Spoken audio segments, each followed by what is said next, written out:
show already in progress. We're here with my new friend, Kate Winslet. Kate, let me ask you this. We are coming up on the 20th anniversary of Titanic. Yes. It's being re-released in December. Have you seen it in the movie theater recently?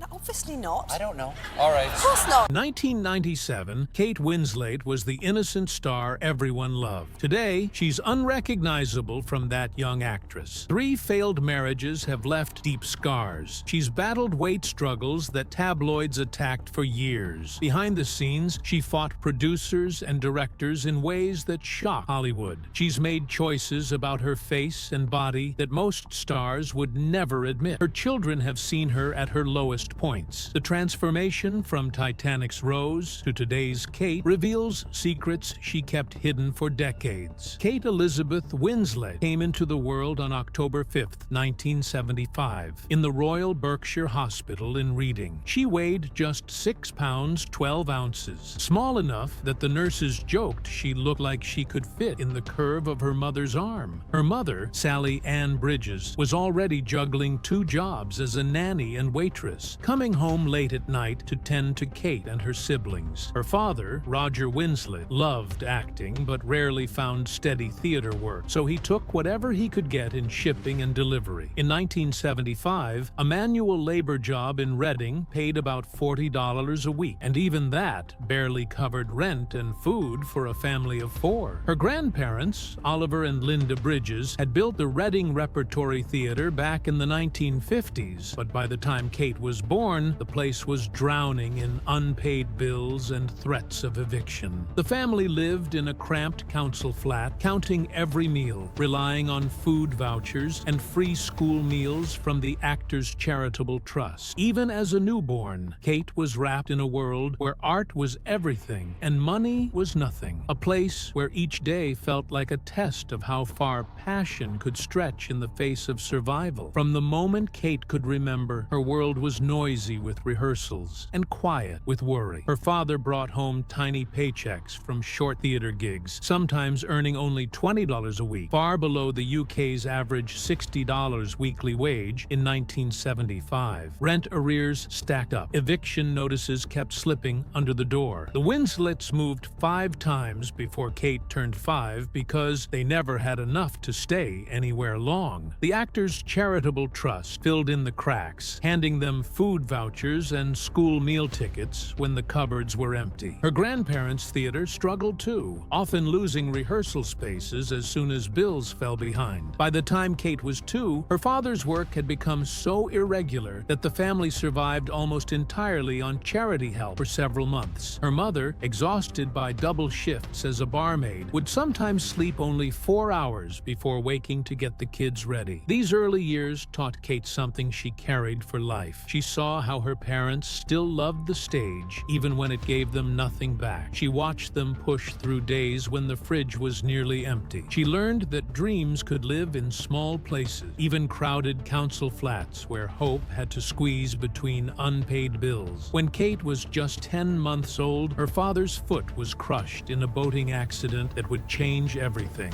It happened in July 1976, a difficult time across Britain as unemployment rose and wages struggled to keep up with soaring prices. Roger was hospitalized for 2 weeks and spent months recovering at home. He could not work, not in theater and not in manual labor, and the family's fragile finances collapsed. Sally stepped in, working 14-hour days behind a bar, barely sleeping between shifts. Their council flat came close to being repossessed. For nearly half a year, the Winslets lived almost fully on food vouchers from the Actors Charitable Trust. It was a time when silence filled the small rooms, the kind of silence that comes when parents try not to show their fear. Roger thought of giving up acting altogether, but even broken bones could not take away his love for the stage. After nearly a year, he limped back to theater work, and Kate grew up with the memory of a family who never stopped fighting, even when every door seemed to close at the same time. Kate's theatrical roots ran deep, but the world world she was born into carried more instability than glamour. Her grandparents had built the Reading Repertory Theater in the 1950s, yet by the 1970s, the place survived on scraps. Unpaid bills threatened eviction again and again. Some nights, rehearsals were canceled with no warning because the electricity was cut off. Actors were sometimes paid only $10 to $15 per performance, and often the payment came as food or small gifts instead of money. Kate's uncle, Robert Bridges, performed on the West End, but even his steady work could not shield the family from the roller coaster of life in the arts. The Winslets kept moving from one rental to another, packing up in the middle of the night when rent delays turned into eviction threats. Kate learned early that a life built around theater was a life full of passion, but also full of insecurity. Yet even through the fear and the constant moving, she saw her family keep the flame of performance alive, and that flicker settled deep in her heart. From the age of 5 to 11, Kate attended St. Mary and All Saints Primary School, where her classmates called her Blubber. The nickname stuck to her like glue, and she often hid in the school toilets to escape it. Some days she skipped lunch just to avoid the humiliation. Still, she kept performing in school plays and drama clubs, where she finally felt safe. Her teachers saw her talent long before the world did, and her parents cheered her on, even when money was too tight for new costumes. The bullying stayed with her for years, but so did the strength she built from surviving it. She learned that a voice could rise even from the quietest corners, and she promised herself she would never let anyone else decide her worth. Her childhood home was small and crowded, filled with siblings, hand-me-down clothes, and constant creativity. Bedrooms were shared, meals were simple, and old outfits doubled as stage costumes. Kate, Anna, Beth, and Joss turned their backyard into a tiny theater where they played out scenes they watched their parents rehearse. Their imagination worked harder than their budget. Acting became a family language, something they understood even when money was impossible to manage. Kate grew up knowing that dreams did not need perfect conditions, only people who loved them enough to keep going. By age 5, Kate stepped onto her first stage as Mary in her school's nativity play. She stumbled over her lines, her knees shaking so badly she could barely look at the audience. But her grandmother, Linda, saw something bright in her eyes. At 8, she joined a local youth theater group, Foundations. Auditions meant bus fares her family could barely afford. Once, they pawned jewelry just to get her to a tryout. When she was 10, she won a school drama award for playing a street urchin. The prize was a $5 book token that became the family's only luxury that year. Food banks helped them through the worst moments, yet Kate kept dreaming. Each role became a reminder that even the tightest budgets could still contain possibilities. At 7, in 1982, she earned $100 for a Sugar Puffs commercial filmed in London. That one paycheck fed the family for almost a month. Her mother cried when Kate handed her the cash. Acting was no longer just a hobby, it became a lifeline. In 1988, at 12, she played a troubled teen on the TV series Shrinks, drawing on her own painful school memories to bring honesty to the role. The casting agent who watched her noticed something rare. She told Kate to keep going, no matter how many doors closed. In 1991, at 15, Kate left Red Roof's theater school to pursue acting full-time. She had not taken her GCSEs, a risk her teachers warned her against. She took her first paid stage role as a fairy in Peter Pan at the Belgrade Theater in Coventry. She rehearsed 16 hours a week and sometimes skipped meals to save money. Once she fainted during rehearsals from exhaustion, but she kept going. Her parents earned about $200 a month, barely enough to cover basics, so Kate babysat on weekends to help. She auditioned 17 times that year and was rejected every time, including for a part on Casualty. Instead of breaking her spirit, each no sharpened her determination. Understudy roles in What the Butler Saw put her next to veteran actor Tom Courtenay, who taught her how to improvise and trust herself on stage. His advice stayed with her for the rest of her life. When she was 16, an agent told her to do a nude audition for a small film. She walked out, refusing to compromise her values. She made a promise to herself in that moment to only choose roles that mattered. That choice helped shape the actress she became, one who held her ground even in the toughest rooms. Kate Winslet was only 17 when she landed the role that changed everything. Out of 175 auditions, she was the one Peter Jackson chose for Heavenly Creatures, even over Helena Bonham Carter. She flew to New Zealand for 3 weeks and sank so deeply into Juliet Hume's world that she carried the girl's diary around like it was a lifeline. She copied the Kiwi accent until it felt natural and studied Juliet's obsessive mind until she could feel it moving under her skin. Jackson noticed how she lived the role instead of just playing it. The camera caught something sharp inside her, something raw, and it set her path. That early intensity became the way she approached every role afterward, always reaching for the deepest part of a character and refusing to let go. The murder scene in Heavenly Creatures pushed her further. Fake blood, repeated stabbings, cold rain in the New Zealand forest, long nights, and a story that blurred fantasy with obsession. She had nightmares for weeks afterward. She let old memories of being bullied rise up so she could use the pain to build Juliet's unraveling mind. Jackson encouraged moments that weren't scripted, letting her slip into a strange mix of fear and fascination. During the clay modeling scene with Melanie Linsky, the tension felt so intense that it briefly made her question her sexuality. It was a moment where acting felt too real, and she learned how dangerous it could be to walk so close to a character's darkness. When Heavenly Creatures premiered at Venice in 1994, she walked into the screening at just 17 and stunned the room. She screamed her lines again and again during filming, sometimes for up to 20 takes, until her throat felt raw. But the truth of it all reached the screen. Critics immediately saw her as someone fearless, willing to go where other young actresses wouldn't. She got a Best Actress nomination at the New Zealand Film Awards, her first real taste of recognition. It didn't just boost her confidence, it announced her as a force, even before she knew how far she would go. The improvised moments between Kate and Melanie eventually became one of the film's most talked about details. Peter Jackson wanted a closeness that felt both innocent and unsettling, and Kate threw herself into those scenes with such honesty that reality and acting blurred together. She later admitted that the intensity of those moments made her look inward more than she expected. The confusion, the vulnerability, the strange connection, it all became part of what made her performance so haunting. It wasn't just acting, it was a psychological test she didn't see coming. After the film, she had a chance to take an easy route. Disney offered her a teen role, something that could have made her instantly marketable, but she turned it down. Instead, she used her earnings from Heavenly Creature, about £50,000, to help her family buy their first semi-detached home in Reading. That choice showed who she was even then. She didn't want fluff. She didn't want to be cute. She wanted roles that meant something, even if they didn't pay as well. Her family came first, and her craft came second, and she never mixed the order. Roger Ebert praised her as a young actress with ferocious energy. But while critics admired her skill, tabloids attacked her body. They fixated on her 20-pound weight gain for the role and ran hurtful headlines. She learned early how cruel fame could be, long before she was famous enough to protect herself. That year taught her that talent and scrutiny would always come together. No matter what the press said, her acting stayed unforgettable, and the respect she earned from the industry never faded. When she auditioned for Sense and Sensibility in early 1995, she was 19 and far more ambitious than people realized. She was invited to audition for Lucy Steele, but she simply decided she wanted Marianne instead. She told the casting team she felt a strange connection to Marianne, and instead of correcting her, they let her read the scenes. Ang Lee wasn't sure at first because he had seen her in Heavenly Creatures and thought she might be too intense, but her energy won him over. Emma Thompson later said Kate brought something real and joyful, something intelligent and wide open. That bold move secured the role and brought her into the international spotlight. During filming, she pushed for Marianne's heartbreak to feel deeper. She believed the betrayal scenes needed more pain, more tears, more truth. Emma Thompson had one vision, Kate had another. Their disagreement stretched filming by 2 weeks in the wet fields of Cornwall, but Ang Lee eventually sided with her. The result was a version of Marianne that audiences connected with instantly. Every sob, every collapse, every emotional storm felt honest because Kate refused to settle for anything less. Her dedication paid off. In 1996, she became the youngest actress ever nominated for an Oscar for Best Supporting Actress at just 20 years old. She also earned a BAFTA nod. She walked the Oscars red carpet in a borrowed 200-pound dress, nearly tripping from nerves. But when she saw her name on the ballot, everything clicked. She had arrived, and everyone knew it. Not everything was easy, though. Ang Lee insisted she perform a fainting scene top, telling her realism mattered. She agreed at the time, but later spoke about how uncomfortable and pressured she felt. That experience became one of the reasons she spoke up years later about consent on film set. She didn't want young actresses to feel what she felt. She wanted boundaries, respect, and choice. That moment became part of her mission, not just her memory. Sense and Sensibility became a global success, turning its £12 million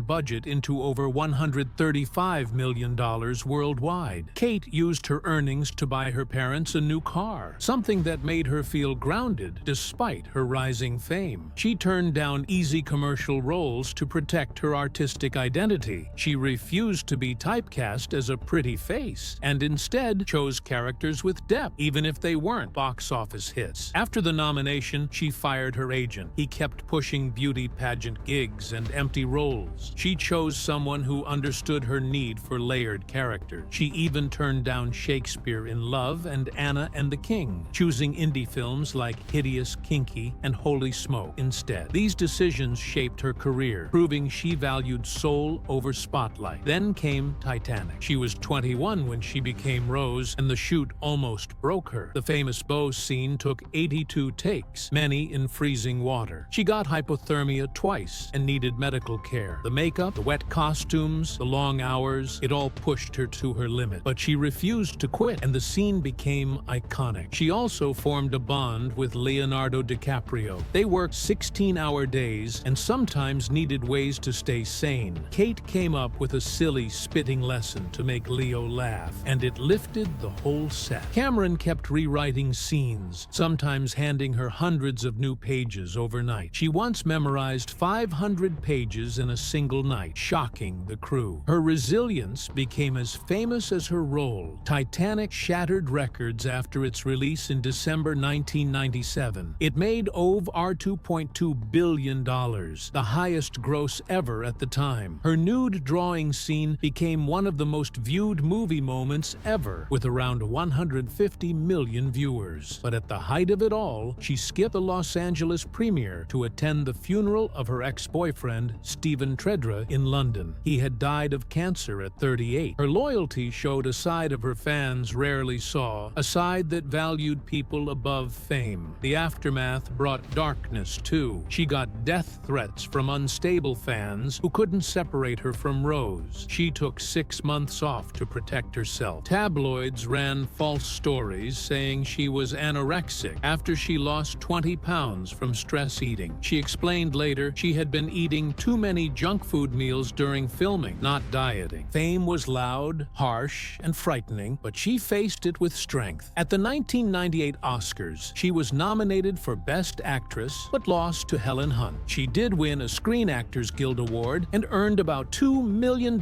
from Titanic. After the chaos, she escaped to Morocco for peace. The money and the break gave her space to breathe again. She learned that success and exhaustion could arrive together, and she needed distance to find herself again. Kate Winslet stepped into Quills in 2000 with the fire of someone who refuses to hold back. She played Madeleine Leclerc, a young laundry maid trapped inside a Napoleonic-era asylum where cruelty was normal and silence was expected. Her job in the story was to smuggle out the forbidden writings of the Marquis de Sade, hiding them under sheets and slipping them past guards so they could reach Paris. To make the role feel real, she studied 19th century asylums and even met experts who explained the emotional torture inmates faced. At one point, the studio planned a scene where she would shave her head to show how inmates were stripped of their identity. The scene was cut, but the preparation stayed with her. It shaped her whole performance until she moved like someone who had lived through that darkness. She later said the film pushed her further than almost anything she had done, and that it carried a raw edge that took a toll on everyone involved. The next year, in 2001, she became the young Iris Murdoch in Iris, flowing between bright youth and the shadow of dementia that would later consume the older Iris, played by Judi Dench. To make the transition feel real, Winslet used a simple trick, mixing potato starch and water to create a rough, aged skin effect for the early signs of decline. She was only 26 when the film came out, yet she earned her second Oscar nomination. The story came from John Bailey's memoir, and Winslet carried the spirit of Murdoch's mind, full of color and curiosity, while Dench showed the heartbreaking erosion that followed. Critics were stunned at how easily Winslet moved between joy and fear, between youth and the beginning of loss. In 2004, she stepped into eternal sunshine of the spotless mind as Clementine, a woman trying to erase memories of a love that had broken her. One key moment put her inside a studio water tank to film the collapsing beach scene. Michel Gondry wanted it perfect, so they repeated it 40 times until the fading memory looked exactly right. Winslet was in the middle of filing for divorce from Jim Threppleton during the shoot, which made the emotional unraveling even heavier. The movie's memories vanished from newest to oldest, pulling her through scenes that were out of order and emotionally draining. Still, her performance carried so much honesty that she earned another Oscar nomination and helped turn the film into a cult favorite. Then came The Reader in 2008, one of her toughest roles. She played Hannah Schmitz, a former Nazi camp guard whose past forced her into a tightly controlled shell. To embody her, Winslet gained 20 pounds and learned a German dialect through long sessions with a coach. Some of the scenes triggered panic attacks, especially the shower scenes, so she asked for a psychologist on set. Stephen Daldry wanted her present for every moment, which meant she carried more than 280 pages of script through the entire shoot. The story raised moral questions that made audiences uncomfortable, yet her performance landed her the Academy Award. When she won the Oscar in 2009, it was her 6th nomination, but her first victory. She dedicated the award to her children with a shaking voice, but one choice stood out. She did not mention Harvey Weinstein on stage, even though he had been involved. Later, she said she refused because of his behavior, a decision that gained even more power as the Me Too movement grew. The film had cost $15 million to make and earned $108 million worldwide, yet much of the conversation afterward focused on her body, something the media never let her forget. Still, her win showed how far she had come as one of the bravest performers of her generation. In Little Children, released in 2006, she played Sarah Pierce, a suburban wife stuck in a life that felt too small. One of the scenes had her simulating a public sexual act on a park bench, which drew both praise and outrage. The film brought her award nominations and more attention to her marriage with Sam Mendes. The story cut straight into suburban loneliness, and Winslet's willingness to walk into that discomfort made her performance unforgettable. By 2011, she stepped into Mildred Pierce, a role that stretched across a sweeping HBO miniseries. It followed a single mother who rose from nothing during the Great Depression to build a restaurant business. Filming lasted 21 days across California, shaped to look like the 1930s. Winslet not only acted but guided the series. She fired a producer who pushed sexist changes, demanded authentic costumes, and even baked pies for scenes so they would look real. She won the Emmy for Best Actress at the 63rd Primetime Emmy Awards on September 18, 2011. Her work helped the series grab 9 nominations and showed how strong she had become behind the camera. A decade later, in 2021, she returned to the Emmys with Mayor of Easttown and made history again. She became the first actress to win both the Outstanding Lead Actress and Outstanding Supporting Actress awards in the same year. Playing Mayor Sheehan meant freezing night shoots in Pennsylvania that dragged on for 14 hours at a time. The cast filmed through rain so cold that equipment froze, including hydraulics. She shadowed Philadelphia police officers, went on ride-alongs, and joined arrest simulations. During one exercise, she fractured her finger finger but refused painkillers so she could stay grounded in the character. The shoot lasted 119 days and left her emotionally drained, but the result showed in how real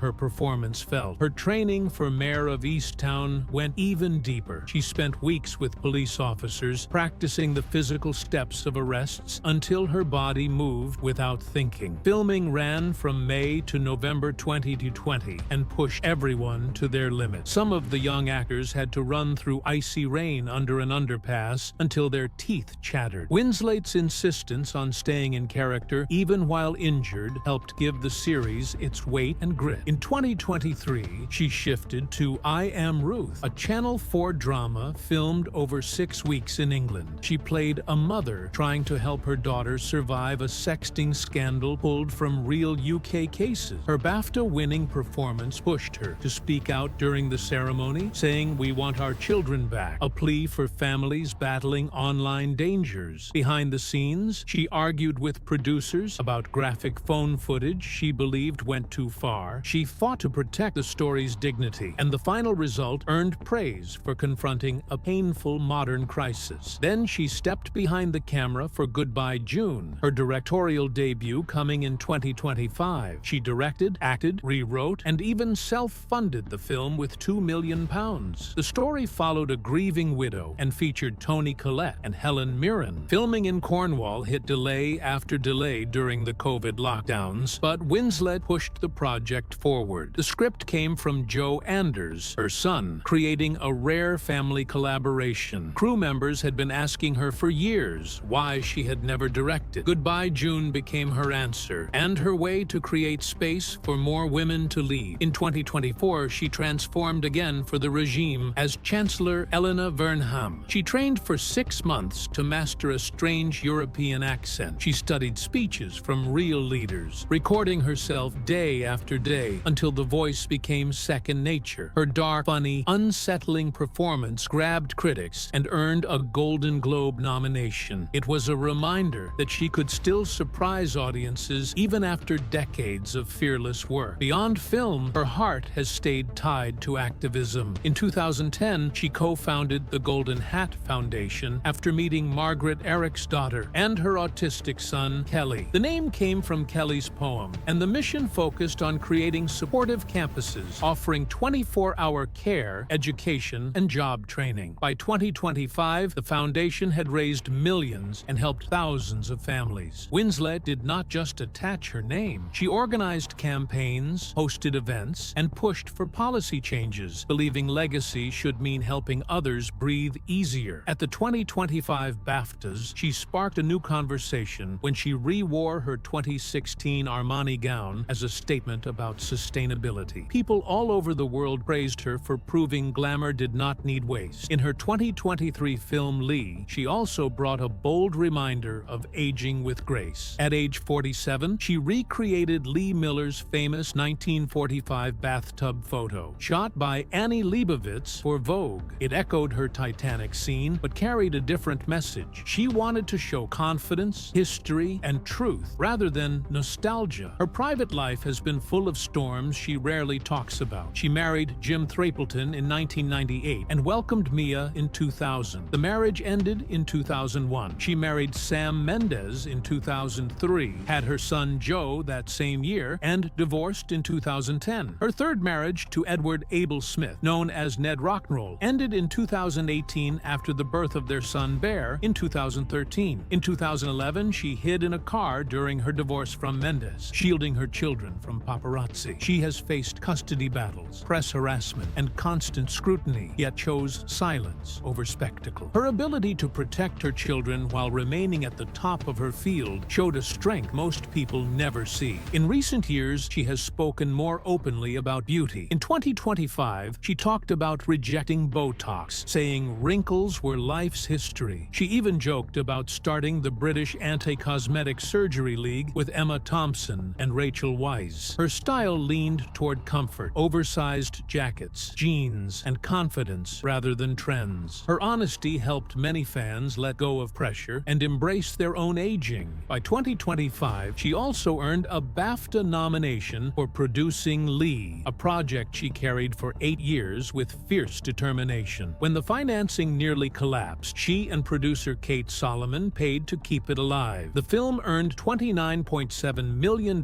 worldwide and drew praise in Europe. Now at age 50, she mentors young actors at the Actors Center, warning them about the shock of sudden fame and encouraging emotional resilience. She is building programs for women who have been locked out of the industry, helping rewrite the rules for who gets to be heard.